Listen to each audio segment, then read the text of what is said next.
Dahil malamig ngayon at tinatamad ako, tara, mag-shabu-shabu tayo. Hello mga mamshi sa Japan, good morning! Ako nga po pala si Mami Roxanne, full housewife, may part-time job dito lang sa bahay. Nilabas ko na nga pala yung mga gagamitin ko, katulad ng mga gulay, karne, baboy, chicken ball, at iba pa. Alam ko, at lalo na yung mga nanay na andito sa Japan, ito yung pinakamadaling gawin at lutuin. Hihiwain mo lang yung mga gulay na gusto mo, katulad nitong carrot, mushroom, chikwa kung gusto mong lagyan, wina or sausage. Lalo na kapag meron kayong pasirang gulay ay pwede nyo ilagay dito. At eto nga, lahat nga ng nahiwa ko ay ilalagay ko na dito sa hot pot. Pero alam nyo ba, ito yung pinakagusto ni dading kainin. Kahit mainit. At eto nga, naglagay nga pala ako ng chicken ball dito na nabili ko lang sa supermarket at maliliit na baboy na rin. Gusto ko sanang gawin ay kimchi na nabe. Kaso may mga bata kaya baka mahirapan akong pakainin sila. Kaya naman naghahanap ako ng merong hiwa sa gitna na lutuan. Yung bang nakikita natin sa restaurant, yung isa hindi maanghang na sabaw at yung isa naman ay maanghang.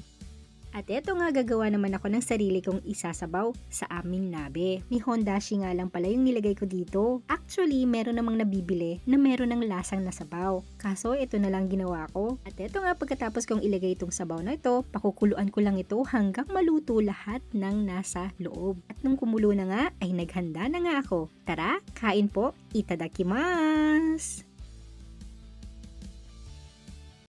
Sabi nga, what happened in your mind can brings victory or defeat. The battle in our mind is always in our mind. Yung bang hindi ka makatulog or hindi ka pinapatulog dahil overthinker ka. Yung bang hindi ka makapag-function sa araw-araw dahil meron kang exclusive thoughts na pumapasok sa kaisipan mo at hindi ka makapag-relax. Kahit naman, mga nauna sa atin ay nakaranas na nito. Lalo na sa panahon natin ngayon. Mapabata, matanda, binata o dalaga, lahat ay nag-overthink. Tumingin ka nga lang sa social media, makakakuha ka na ng source of anxieties. Halimbawa na lang sumakit lang yung kuko mo at nag-research ka kung ano-ano na yung maiisip mo. Baka mamatay na ako, paano yung anak ko, paano yung negosyo ko, paano yung asawa ko. Tapos hindi ka na makatulog o hindi ka na pinapatulog ng isipan mo. Tapos hindi pala mangyayari. Pinuyat mo lang yung sarili mo. Kadalasan sa kaka-overthink natin, eto din ang pumipigil sa mga plano natin. Puro intention lang pero walang action dahil kaka-overthink. Yung bang gusto mo mag-serve sa Lord, gusto mong tumulong sa kapwa mo,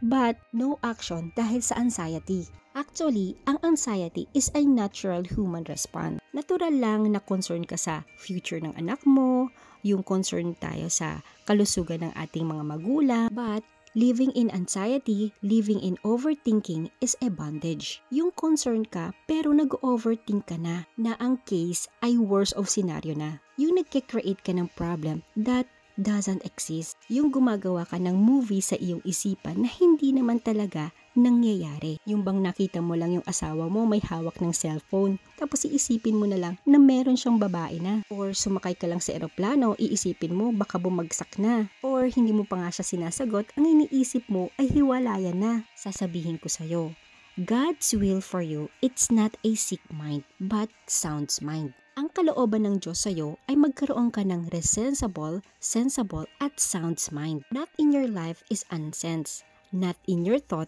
it's helpful.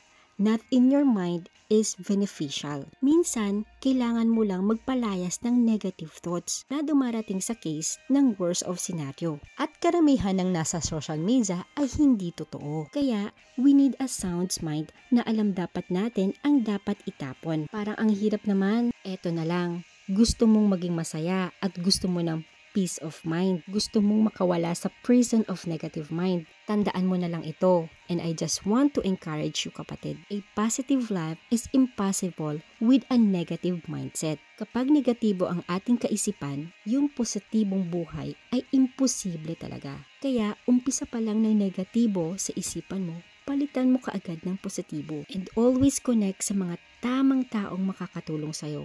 And always continue and connect sa Lord. Yun na po. Salamat!